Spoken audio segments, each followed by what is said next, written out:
లోక్సభలో 3 కీలక బిల్లులు ప్రవేశపెట్టింది కేంద్ర ప్రభుత్వం. మహిళా రిజర్వేషన్ బిల్లు, నారీ శక్తి వందన్ చట్ట సవరణ బిల్లును కేంద్ర న్యాయశాఖ మంత్రి అర్జున్ రామ్ మేఘ్వాల్ లోక్సభలో ప్రవేశపెట్టారు. అటు డీలిమిటేషన్ కు సంబంధించి 3వ బిల్లును పెట్టారు కేంద్ర హోంశాఖ మంత్రి అమిత్ షా. ఇవాళ కూడా 3 బిల్లులపై చర్చ జరగనుంది. సాయంత్రం 4 గంటలకు బిల్లులపై ఓటింగ్ ఉంటుంది. 3 బిల్లుల్లో ఒకటి రాజ్యాంగ సవరణ బిల్లు కాగా మిగతా 2 చట్టపరమైన బిల్లులు. రాజ్యాంగ సవరణ బిల్లు ఆమోదం పొందాలంటే 3/2 మెజారిటీ కావాలి. మిగతా 2ంటికి సాధారణ మెజారిటీతోనే ఆమోదం లభించనుంది. మహిళా కోటా బిల్లు చారిత్రాత్మకమైందని చెప్పారు ప్రధాని మోదీ. చట్టసభల్లో రిజర్వేషన్ మహిళల హక్కని, దాన్ని ఎవరూ కాదనలేరని అన్నారు. మహిళా కోటా అమల్లో జాప్యం చేసేది లేదన్నారు. మహిళా రిజర్వేషన్ బిల్లును విపక్షాలు రాజకీయం చేయొద్దన్నారు మోదీ. చట్టసభల్లో మహిళలకు 33% రిజర్వేషన్తో దేశంలో ప్రజాస్వామ్యం మరింత బలోపేతమవుతుందని చెప్పారు. మహిళా రిజర్వేషన్ను 30 ఏళ్ల క్రితమే తేవాల్సిందన్నారు.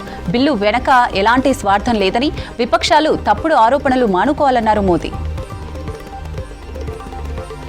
మహిళా బిల్లులో ఓబీసీ, ముస్లిం మహిళలకు ప్రత్యేక కోటా ఇవ్వాలన్న ఎంపీ అఖిలేష్ యాదవ్ మాటలు ఖండించారు కేంద్ర మంత్రి అమిత్ షా.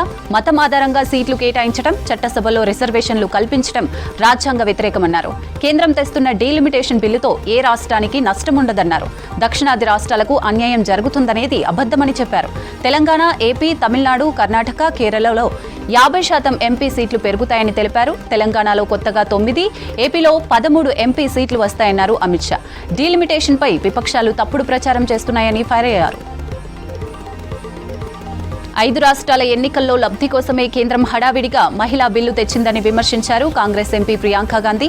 మహిళల హక్కుల రక్షణలో కాంగ్రెస్ ను విమర్శించే స్థాయి బీజేపీ నేతలకు లేదన్నారు. స్థానిక సంస్థల్లో మహిళలకు రిజర్వేషన్లు తెచ్చిందే కాంగ్రెస్ అని గుర్తు చేశారు.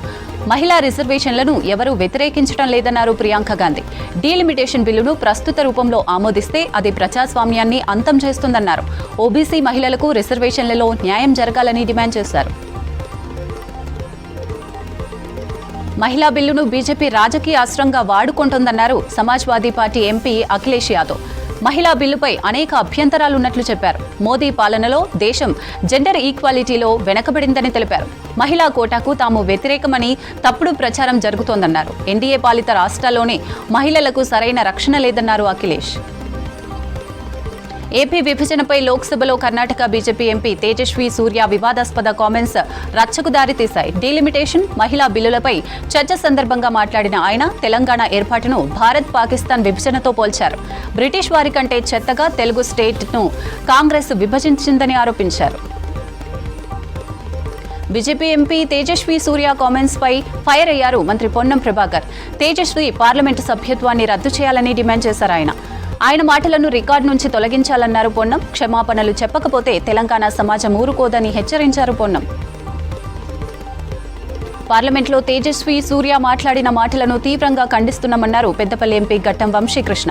తేజస్వి ఖబర్దార్ అంటూ హెచ్చరించారు. తెలంగాణపై విషయం కక్కితే ఊరుకునేది లేదని వార్నింగ్ ఇచ్చారు.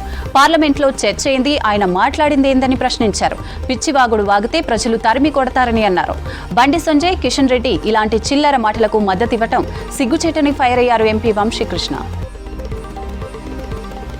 3 బిల్లులను కేంద్రం హడావిడిగా ప్రవేశపెట్టిందన్నారు కాంగ్రెస్ ఎంపీ మల్లు రవి. యూపీఏ హయాంలోనే మహిళా రిజర్వేషన్ బిల్లు ఆమోదం పొందినట్లు గుర్తు చేశారు. మోదీ సర్కార్ ప్రస్తుతం ప్రవేశపెట్టిన బిల్లు పాతదానికి కొనసాగింపు మాత్రమేనని చెప్పారు. మహిళా రిజర్వేషన్కు కాంగ్రెస్ సంపూర్ణ మద్దతిస్తుందన్నారు మల్లు రవి. తేజస్వి సూర్య మాటలను వెనకేసుకొచ్చారు BJP state chief Ramchander Rao. Tejasvi మాట్లాడిన దాంట్లో అంతరార్థం వేరన్నారు. ఆయన కామెంట్స్ ను భూతత్వంలో చూడొద్దన్నారు. విపక్షాలు అనవసర రాద్ధాంతం చేస్తున్నాయని మండిపడ్డారు. హైదరాబాద్ సెక్రటేరియట్లో మంత్రి శ్రీధర్ బాబుతో యుఎస్ నేషనల్ వార్ కాలేజ్ బృందం ప్రత్యేకంగా భేటీ అయింది. ఏరోస్పేస్, డిఫెన్స్, స్పేస్ రంగాల్లో తెలంగాణలో ఉన్న అపారమైన పెట్టుబడి అవకాశాలు, అనుకూలతల్ని బృందానికి వివరించారు మంత్రి శ్రీధర్ బాబు. యుఎస్ఏ, తెలంగాణ మధ్య ఏరోస్పేస్, డిఫెన్స్, స్పేస్ రంగాల్లో ద్వైపాక్షిక సహకారం పెంపొందించడంపై ప్రత్యేకంగా చర్చించారు మంత్రి. పశ్చిమ బెంగాల్లో అసెంబ్లీ ఎన్నికలకు ముందు కీలక తీర్పు ఇచ్చింది సుప్రీంకోర్టు. ఎస్ఐఆర్ పేరుతో బెంగాల్లో తొలగించిన ఓట్లను ఓటర్ లిస్టులో చేర్చడానికి అనుమతి ఇచ్చింది.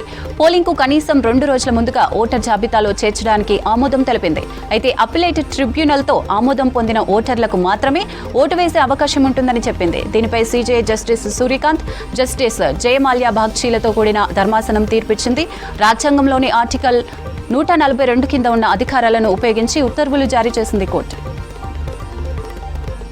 అమెరికా వేదికగా ఇజ్రాయెల్, లెబనాన్ మధ్య జరిగిన చర్చలు సఫలమయ్యాయి. 2 దేశాల మధ్య 10 రోజుల సీజ్ఫైర్ ఒప్పందం కుదిరింది. ఈ మేరకు అమెరికా ప్రెసిడెంట్ డొనాల్డ్ ట్రంప్ ప్రకటించారు.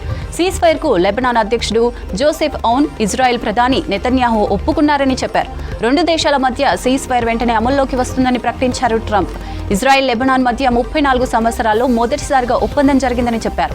ఇప్పటికే ప్రపంచవ్యాప్తంగా తాను 9 యుద్ధాలు ఆపానని చెప్పిన ట్రంప్, లెబనాన్, ఇజ్రాయెల్ యుద్ధం ఆపడంతో ఆ సంఖ్య 10కి చేరిందన్నారు.